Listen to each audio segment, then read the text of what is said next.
पहले नंबर पर क्या देना है बेलपत्र के पत्र को तोड़ने से पहले? जम के बोलो, मंत्र। दूसरे नंबर पर क्या देना है बेलपत्र के पत्र को चलने का? जम के बोलो, निमंत्रण। मां पार्वती जी से कहो, हे मां गोरा, हे मां पार्वती, हे मां चलिए, आपको शिव जी ने याद किया है। मां, हे मां पार्वती, हे मां गोरा, मेरे कल्याण के लिए, मेरे दुख को दूर करने के लिए, मेरी तकलीफों को हरने के लिए, हे मां गोरा, मेरे कष्ट को समाप्त करने के लिए, मां गोरा, मेरा भंडार भरने के लिए आपको शिव जी ने याद किया है, निमंत्रण दो।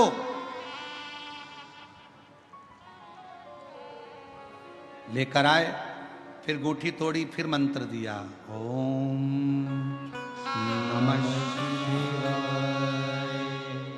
नमः शिवाय, नमः